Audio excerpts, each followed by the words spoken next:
Okay, as we start this video, I'm just warning you, this is the opposite of what we've been talking about. This is the opposite of what I think a lot of mainstream and Chargers media has been talking about. And I was reading an article recently on Last Word on Sports, and it talked about hit rates for wide receivers. And originally I went into this thinking to myself, like, oh yeah, this is going to back up what my mind is thinking. And I came out of it thinking something completely different with what the Chargers are going to do with the 5th pick. So I want to share that with you, and then let's just talk about it a little bit. But before we get into that, what do you want to see them do? You want to see them go offensive tackle? Do you want to see them go wide receiver? Or are you feeling weird and you want to go somewhere completely different? Do you want to see them trade? I think those are the 4 big options that everybody has talked about. But before we get into this, if you have yet to, we have a newer channel. It's not our first channel. We have another one, Sports Talk Detroit.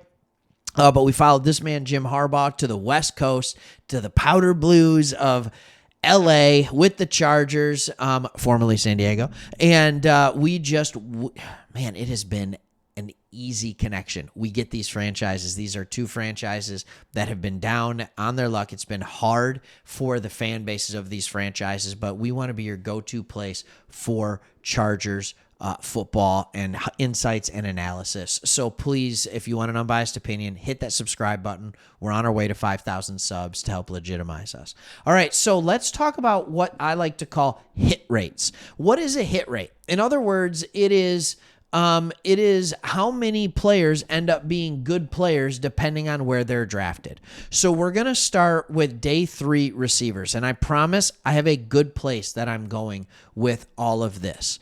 All right, to no one's surprise, day 3 receivers have some of the lowest hit rates. 211 receivers have been drafted, only 6 have hit. Expanding this by round, 1 6th-round receiver hit and none in the 7th. So in other words, if you want to find a wide receiver that is going to be a good starting caliber wide receiver, all right, draft him before the 6th round. And honestly, you probably want to draft him before the 4th round. All right. Once a receiver has hit, we shouldn't knock them, as some of these hits have been the most valuable receivers in the league. Tyreek Hill, Stephon Diggs, St. Brown. They have been very, very good. But those 3 were found out of 211 receivers drafted. Don't wait till round 4 and later. Round 3 is a little bit better. All right. 10 out of 46 hitting. So in other words, 10, honestly, it's about a 23-ish, percent hit rate. All right. Keenan Allen is in this. All right. Nico Collins is in this. T.Y. Hilton, Mohamed Sanu. These are the kind of guys that hit there. So round 3, you can have a decent chance at hitting. Not good, 1 in 4, but not great. What about round 2? Round 2 had the best rate. I know, it's not shocking, right? 20 out of 54 receivers meeting the requirements to hit. All right. And it was everywhere from the 64th pick in DK Metcalf to the 33rd pick, T. Higgins. They were all viable. But what about round 1? So we got 20 out of 54 in round 2. In round 1, you get 20 out of 43. You know what that tells me? The hit rate in round 1 is not that different than the hit rate in round 2. So what this can tell you is one of 2 things. Number 1, Chargers aren't taking a wide receiver. That could tell you that. And I'll make an argument for why they won't take a wide receiver. Number 2, they're not going to trade down, because the hit rate on wide receivers lower in the 1st round, they may as well just wait until the 2nd round to draft a wide receiver, because the hit rate is about the same. These are some of the interesting things for me, because I think when you get into the mid to late 1st round, you take a lot of those receivers that just have RAS and athletic scores that are off the charts, and you forget that you have to, actually draft football players. So you're getting these guys that you think will be something great, whereas as you get into the 2nd round, you're picking a lot of guys who are just proven good receivers, guys like Ladd McConkey, right? Like, these are the kind of guys that you get. That's a perfect 2nd round pick. All right, so let's now talk about the first option. I think that I'm going to make the argument right now in this next 3 to 4 minutes why the Chargers are not going to draft a receiver, a.k.a.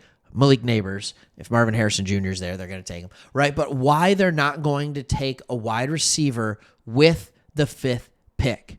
And it is a man named Joe Alt. All right, let's look to another team. I told you we're Lions fans as well, right? Like, that's our first team. All right, the Lions in their rebuild under Brad Holmes, the GM, and Dan Campbell, their first pick with the number 7 overall pick with guys like Micah Parsons sitting right there for them was Penei Sewell, a tackle out of Oregon. And he was a guy who had actually sat out the COVID year. Like, I mean, it was not there. Joe Alt has separated himself as a fantastic offensive lineman from all the other offensive linemen in this class. You know, you have your Fontenot lovers, you have your Fashanu lovers, you have your Fuaga lovers, but Joe Alt on everybody's big board is seemingly number 1. He's seemingly number 1. He is your cornerstone guy, and he has played like it. In 3 years of playing almost every single snap, he has given up 4 sacks. He's 21 years old. As a freshman, he played 614 snaps. And then he played full-time after that. He, in the last 2 years, gave up 1 sack. You would have the best tackle combo in the league if you draft this man. Herbert would have all day to throw, and he wouldn't even need phenomenal wide receivers because he would have all day to throw. He just needs some okay to good receivers. And by the way, Josh Palmer's okay to good. Can we just at least say that? I've been going through watching all Chargers games last year. I watched the Chargers-Cowboys game last night just for fun because I'm a nerd, right? And when I was watching that game, Palmer went off. And what that told me was, like, this is a dude that has good connection with Herbert. He can be a legit good starting caliber wide receiver.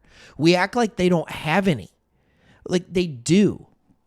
And then you go on the hit rate and you realize, like, man, oh man, the Chargers have an early 2nd round pick. That hit rate is almost the exact same at wide receiver. And then you combine that with this is maybe the deepest wide receiver class we have ever seen, right? Like, why not wait till the 2nd round? It's a deep tackle class as well, but it's not the deepest we've ever seen. So that 37th pick, you think there's not going to be a phenomenal wide receiver available? I would go there. 2nd round, I would go wide receiver rather than 3rd. But there's going to be a good wide receiver available. So anyways, that's why I think the Chargers are setting themselves up to maybe not draft a wide receiver. So get yourself ready. It still can be exciting to have the best O-line. And the other reason I'm saying this, I feel like I'm running out of time because I have to go to my real job, right? But, yeah, I record in the mornings. So, like, not always, but a lot of times I record in the mornings before I go to my job. So I'm recording at, like, 7:30 to 8:30 time here in Michigan. So I'm recording at 4:30 to 5:30 time where you are. So good morning. But anyways, and I put it up later. But as we look at this, look at your coach, Jim Harbaugh. When did the Michigan teams, I don't know how much you've paid attention to Michigan because you live in California probably if you're watching this. When did the Michigan teams turn the corner to become legitimate championship contending teams over the last 3 years? When they had the best offensive line in college football. 2 out of 3 years, they won the Joe Moore Award for the best offensive line. They won the Joe Moore Award for best offensive line. Based on PFF rankings, the LA Chargers were the 16th rated offensive line in the league last year. That's middle of the pack. That's with Corey Linsley. If you get Corey Linsley out of there, they were much worse. Much worse. Probably mid-20s. Mid-20s is not good enough for Harbaugh. Now, some of that's scheme, some of that's coaching. I think you can get them middle of the pack with what they have now. But Harbaugh loves a phenomenal offensive line. It's how your entire offense runs. Your running game, your passing game. it all is better when you have a better offensive line. We'll continue talking about this as time goes. All right, thanks for watching. If you haven't yet, hit that subscribe button, and we'll see you on the next one.